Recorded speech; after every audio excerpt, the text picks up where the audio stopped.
to say thank you to your part-time controller. This is a wonderful episode that Julia and I love to nerd out on together. So our Asked and Answered is reserved for every Friday. Interesting, Julia, I had a friend ask me today, who's your guest on the show? And I kind of looked and he's like, oh yeah, it's Friday. And I'm like, yes, it's Asked and Answered. Wow. It's funny, Jarrett, because I had somebody that emailed me late last night and said, oh, I have this question. I know it won't get on tomorrow's show. Right. And I was like, wow, it was really exciting because it made me realize that people are watching this and kind of dialed into our pattern. Absolutely. It's been great. Yeah, really exciting. Yeah. And thanks, of course, to our presenting sponsors that show up every day, every weekday to step up to the plate, support not only our episodes, as well as the nation at large. So thank you so much to our presenting sponsors that you see their logos right in front of you on the screen. And of course, Julia Patrick joins me this morning. Julia is the amazing, intrepid CEO of the American Nonprofit Academy. And I am very fortunate to serve alongside Julia as the co-host. I'm Jarrett Ransom, her nonprofit nerd, your nonprofit nerd, the nonprofit nerd, CEO of the Raven Group. So thank you so much for joining us today. And yes, today is Friday, Asked and Answered. And Julia, I think we have a robust lineup. We do. And we have a lot of really different questions. And so let's go for it, sister. Okay. We have more volunteers for our Thanksgiving dinner service than we know what to do with. We don't want to turn away any volunteers. They become donors and champions of our nonprofit. Any ideas to keep the engagement going? Jennifer from Kansas City. That is a great question. Yeah, it really is. So first off, my brain goes to segmenting the volunteer hours. So maybe do 2-hour segments or, shorten them up so you can get more people. Yeah. Also think about how you might be able to engage additional volunteers in ways that you haven't before, right? So is there a way that you can increase the volume that you need, the volume of volunteers? There's so many CDC guidelines and restrictions going on, that you, of course, need to adhere to that. But I'm thinking, Jennifer, you probably have a really long line and you could have volunteers 6-10 feet apart, right? And just talking to the individuals that are in line, share information about the organization. So I think, get creative on ways that maybe you haven't utilized volunteers in the past, find new ways to involve them. When I was at the zoo, Julia, and they did the drive-through at the Phoenix Zoo, they had staff and volunteers all along the route. And that was amazing because when we were backed up, we could talk about animals and they would share us, some fun facts. So I think there's a way to use your volunteers in ways that you never have. But what's some of your thoughts, Julia? It's a great. I love that because I immediately gravitated towards, people serving in a line and like the physical work. But and I have to apologize. There's a rescue going on the mountain at the base of where I live. And so if you start to hear lots of sirens, my studio's not on fire. It's they're not coming for you. Yeah, maybe they should. Anyway, I love what you said about people in line and that spirit of welcoming and maybe ambassadorship.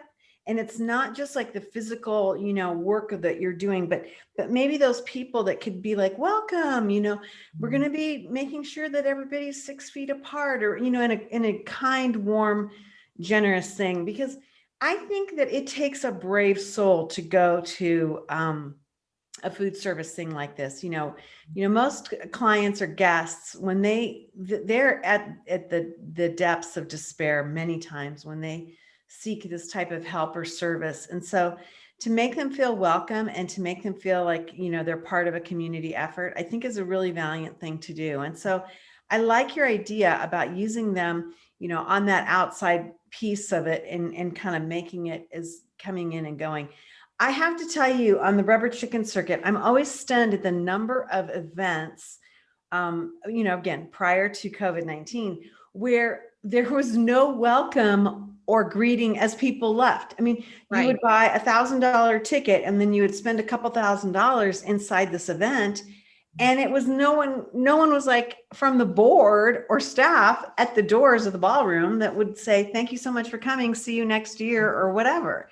It's amazing to me how a little bit of stewardship and ambassadorship attitude will take you so far, Well, and I will also want to add, because, I have worked in the food bank sector and very familiar with this. And what I'm recalling right now is when someone is seeking, the basic needs of something like food, oftentimes they also are in need of other services.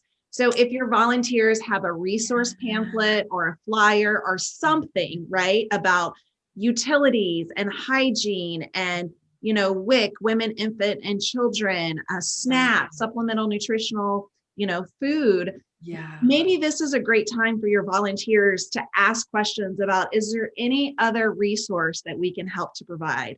And that would be a great time. I agree with you. That's brilliant. Brilliant. That's a great answer. And, perfect timing. So thank you for asking that. And I've got to go back quickly because I can't remember. Jennifer from Kansas City. Mm-hmm. Thank you, Jennifer. Yeah, and that's a great problem to have. So take advantage of it.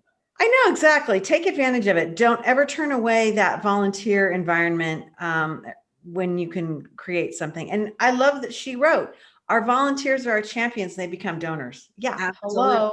Absolutely. Return on relationship. Exactly. Okay. Shauna from Detroit. Okay. We've had this question before, and it seems like we have it a lot. And I don't know if it's because we're just talking about it or what, but it's really interesting. We are thinking about having an attorney review our bylaws and policies. We have a lawyer on our board, but I think we need an outsider. Yes, you do. I have no idea what this might cost and how to go about it. Really? This is your purview. I know we have talked about this a lot, and it is something I love that it keeps getting asked because clearly people are realizing that it's important. But Julia, you know a lot about this, so I'm going to let you share first. So between 3 and 5 years, I think every organization should have their bylaws and their policies reviewed. And oftentimes you're going to have to do this in concert with, especially in concert with whomever is doing your auditing or your accounting, because policies change and you need to have those updated, and they are federally mandated or required or tracked on those 990s. I started to say 1099 on the 990s. And so your financial, controller kind of person or talent will help you with that. This is really, really important. Also, you want to be in compliance for other things. There might be, quantities of board members or quantities of meetings that have to be met. Now with the pandemic and all of these virtual meetings, I can guarantee you that the majority of nonprofits in this country are not in compliance with their meeting standards because they've taken them online. Absolutely. I mean, it needs to be attended to. It's nothing that's going to, disrupt the entire structure. But this is really, really an important thing to make sure that you are putting this into a calendar situation so it's reviewed. Yeah. You should have an outside attorney do this. I mean, I don't know, there are a lot of different types of attorneys.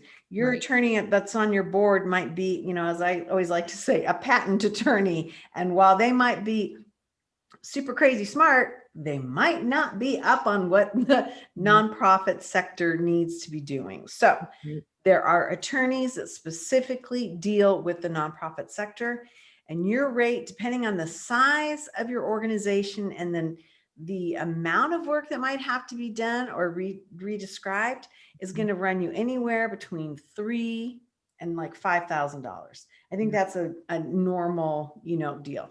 I've mentioned this many times. I've seen organizations that haven't looked at these documents for 20, 30, 40, 50 years. Okay, that's going to cost you more money because you're going to have to be, going back to the drawing board. But if you're just doing this type of a review, you're going to keep those costs low.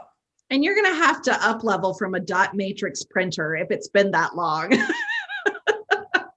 It's Right? true. You're going to have to digitize this. You're going to have to upgrade that into 21st century. But It's true. yeah, And also, this is not like a quick turnaround. I mean, you have to remember that the attorneys that deal with the nonprofit sector, I don't want to say they're few and far between, but they're really highly specialized. And so this isn't going to be like, oh, I'm going to send this over on a Tuesday and can you get back to me, with everything done on Friday?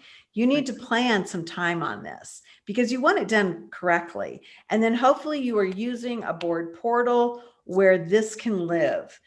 So that it's actually accessible and it's more top of mind, right? I think this is one of the problems, Jared, is that a lot of these things, they get put on a shelf and then people change, jobs change. You might even move your offices or whatever, and then it's lost, right? out of sight, out of mind. So make sure you calendarize it. Yeah, absolutely. Sorry to go on and on about it, but that's just No, it's your one of my things. soapbox. You're so good at that one. So there's nothing more I could add. I echo your sentiment. Well, so sorry about that. That's like Kevin Pace, our executive producer, in our staff meeting was like, Julia, you're getting too preachy. Okay, so I'm going to preach to Sandy in Indianapolis. Great. Our development team thinks we need some sort of survey.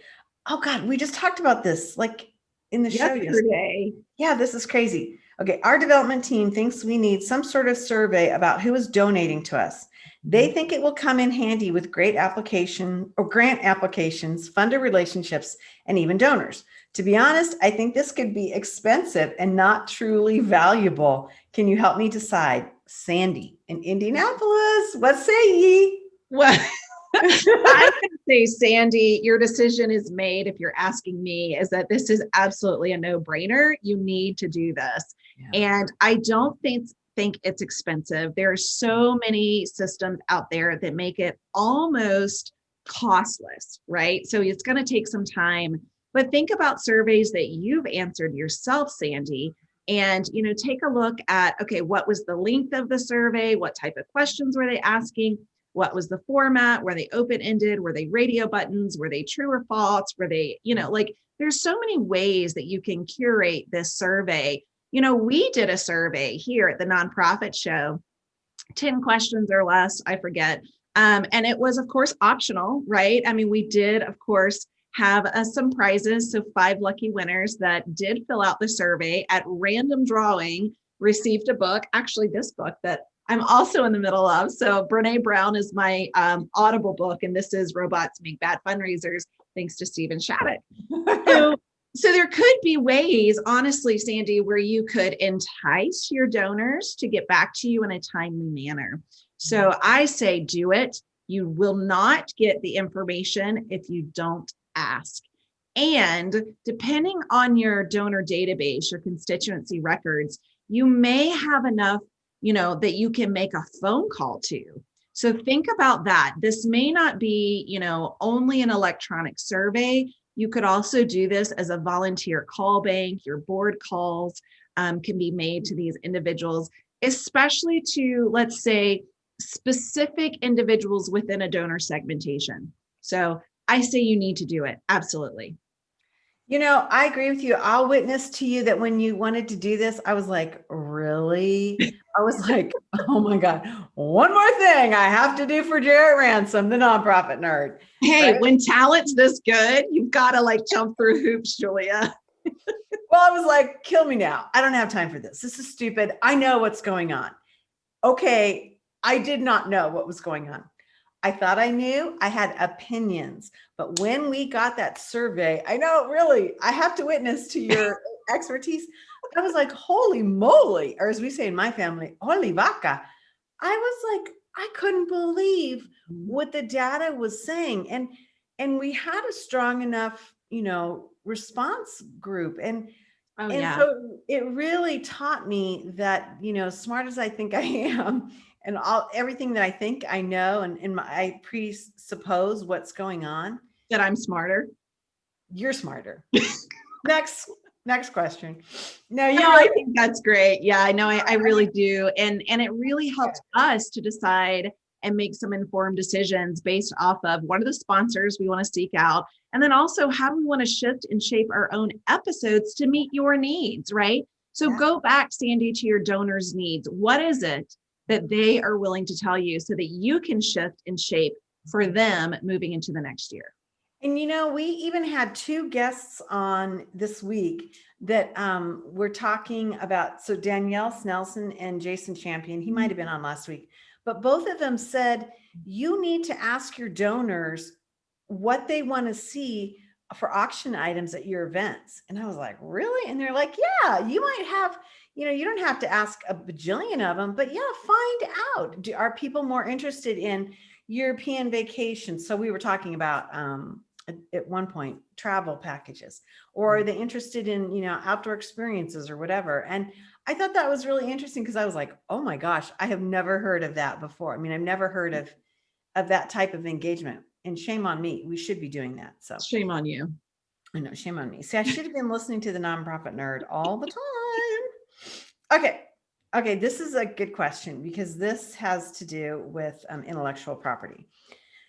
And again, I don't think we've ever had anyone ask us this. So it comes to us from Janice from Seattle, Washington. So Jarrett, she's asking, we are asking our staff to take pictures of things they see at our nature preserve so we can use them on our social media, website, and marketing. Should we get a waiver or something that allows us to use these images without paying for them?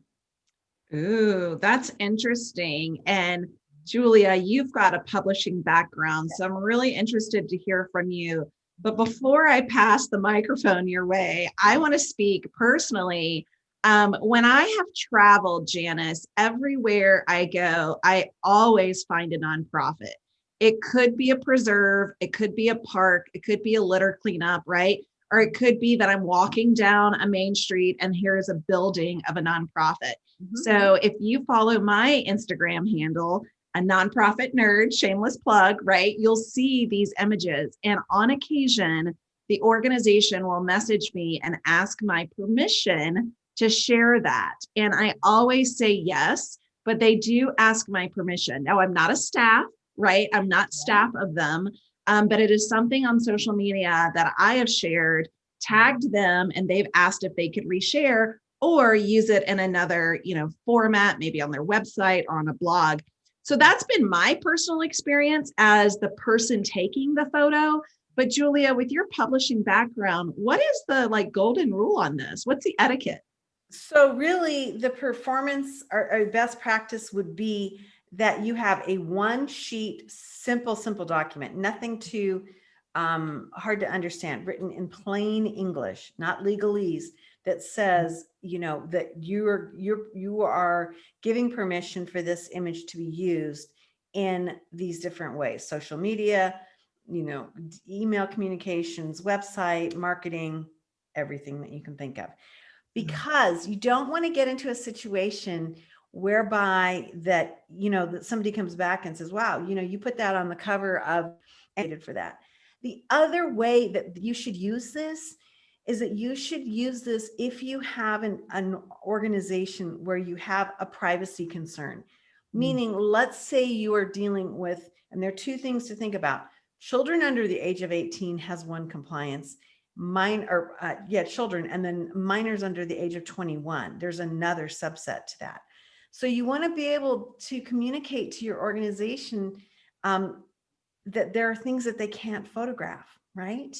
Museums are like this. You can't generally photograph something straight on where that image could be copied. You can shoot it from an angle, or you might have to have the placard of where that piece of art was owned or lent by or whatever. I mean, there are very specific things that each organization within our sector is probably going to have to understand.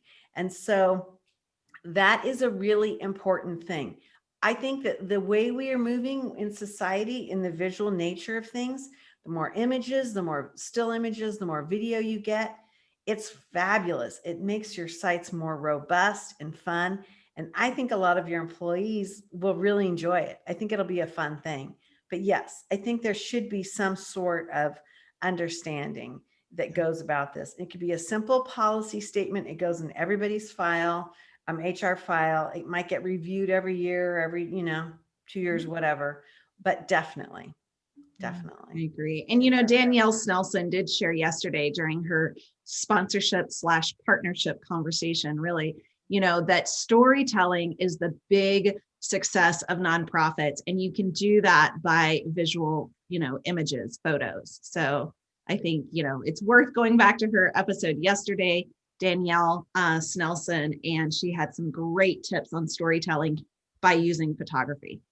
She did. And, I think there's some really cool things. We've talked about this before where, nonprofit executive directors can actually, witness, a piece of gratitude. Remember we had the dog shelter in the Midwest where the CEO went in with her iPhone and said, hey, everybody, this is what's cooking today in the shelter. I mean, I think there are a lot of these things that just are low cost, spur of the moment. Oh, absolutely. Authentic, super authentic. Mhm. But I just feel like back up a little bit, get your ducks in a row, and it won't hurt. And it's better for everyone. It's just better for everyone. It really is. Okay. We've got, now this comes from a group. I love this. This is from the NPO executive team of an undisclosed nonprofit in Columbus, Ohio. So, this is going to be good. Okay, let's get this up here. How important is it to quantify what a donation does for us? For example, is it critical that we disclose that $100 purchase, that $100 purchases so much food, or that $500 pays our utility bill for the month? Our executive team has different opinions on this.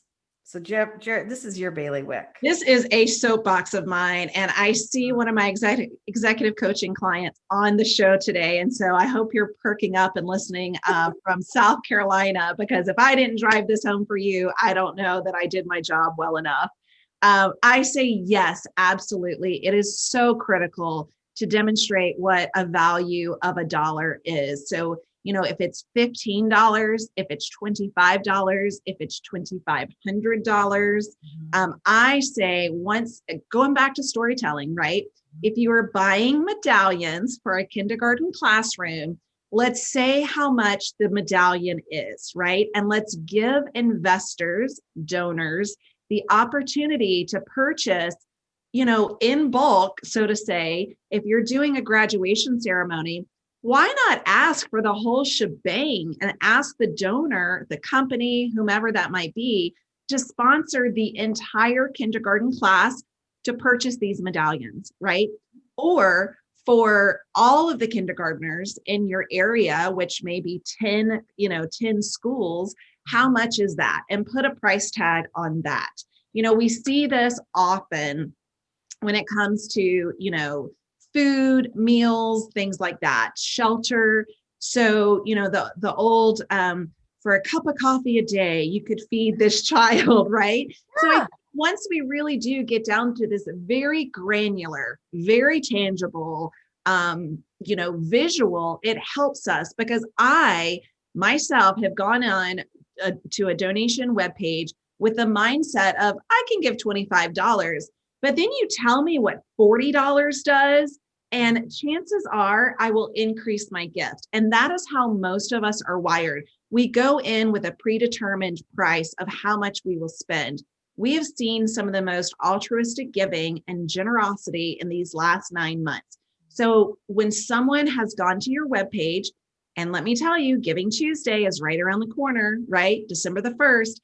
If you don't have these levels of giving, or you're not displaying, what the power, the value of a dollar does, get on it right now. Call me, message me, whatever, so that we can get this up for you, because I would love to increase your gift from 25 to 40, or from 40 to 80, depending on what those increments could be. So I say, yes, it's a very critical.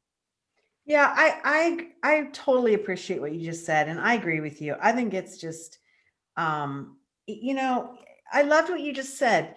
You're thinking, okay, I can do $40, but then when you find out for just a little bit more, yeah, or a lot of it, 47, it could be $7 additional, it could be $2 additional, it could be 15. You really don't know, but once you go to, it could be thousands. So I appreciate that. Okay, that's cool. My soapbox. No, that's good. And I needed to hear that. I needed to hear that personally. That's cool. Good for you. You are the nonprofit nerd. Thanks. I will keep my title. Keep your title. And as we say, your makeup trailer in the parking lot. That's right. That's right. Okay, Okay, we have time for one more. we got time for one more. Devin from Philadelphia. Our brotherly love goes out to Philadelphia. I'm concerned that some of our staff members are in need of a break. Are there any ideas you might have that are low cost and gets the next team meeting seem like fun? They are hardworking, oh gosh, in the shelter services sector. Oh, bless their hearts. This is tough. They've got to be just exhausted. Yeah. That sector is hit really hard, right? We've all been hit really hard, all 9 nonprofit sectors. But when you come from a place that everything's a crisis, it's even more so, tiring. And we've had some great guests on. We've talked about not only Zoom fatigue, but compassion fatigue. And in fact, my clients this year are receiving a self-care box because of this, Devin, because of we have given so much of our time, our energy. We've taken time away from our family. We've had everything really condensed into this year, and it's been really hard and challenging. Mental health crisis, right? Depression, anxiety, suicide rates are up, domestic violence rates are up, but not to be a Debbie Downer, right? So yes, your team needs a break, but I'm going to go back to ask them what they want, right? Ask your team, because everyone is different. There's a great book by the gentleman that wrote the book on the 5 love languages, and it's about the 5 management styles. And I forget what it is, but it's a red cover book. And so, for me, complete extrovert, I'm very open, but not everyone is. And so I would love for you to inquire within your team and one-on-one individually to ask them what they value when it comes to a break. I love that. And I agree with you. You got to ask, and you might be surprised what you get. And so I love that. Good job. Good job. Well, hey, everybody, our time is up. We have zoomed through this. Woo, good job. Again, I'm Julia Patrick, CEO of the American Nonprofit Academy. We've been joined today by the nonprofit nerd herself, Jarrett Ransom. As always, great responses to our questions. And this is the little secret, which sometimes I mention, most of the times I forget. Jarrett doesn't see these questions beforehand. I don't. It's just like she's winging it. And I get these come in generally to our executive producer, Kevin. And then, it's just really magical. If you've got questions for us, you've got 4 ways to get a hold of us. And we want to hear what you're curious about. Ask and Answer has been supported by your part-time controller. We are so grateful and excited to have them on our team. And we also want to thank our presenting sponsors. Without you, we would not be here. Oh my gosh, look at this slide that just popped up. Hey, there I am. Yeah, so we wanted to tease this. Thank you, Julia. This looks great. I am looking ahead for 2021, and I do a workshop. It's really about mapping out your year, and you will see 3 different prices on the side because I want you to pay what you can if that resonates with you. Yeah, so that's what I'm doing. You see a pay what you can often in like the spiritual world, and I thought, you know what, this resonates with me, and it's been a really challenging year for so many of us. So if you can honor, the highest price, the middle price, the lowest price, whatever resonates for you and your budget. So these dates are slated for this workshop, and I'm only taking 10 individuals per workshop, not agencies, 10 people. So it's going to be very individualized, customized, and really Zoom. I'm going to use Zoom, so it doesn't matter where you are. So registration will be open soon, but we just wanted to give you all a heads up. So wow, that's like super cool. I might have to sign up. Yes. Because I really love your approaches on things, and yeah, this is cool. Okay. Well, awesome. We'll be hearing more about this. So thank you for sharing that. Want to mention the Nonprofit Atlas is available to you as a resource. Woo, what a week, Jarrett. A week. Yes, it's been a great week. It's been a full week, and I'm ready for the weekend. I agree. Everybody rest up. Take a deep breath. Next week's going to be busy in the nonprofit sector as we enter our week of gratitude and Thanksgiving. We have gratitude for you. We are so appreciative that you're here. And as we end every day, we want to say, stay well so you can do well. Thanks, everybody. Have a great weekend.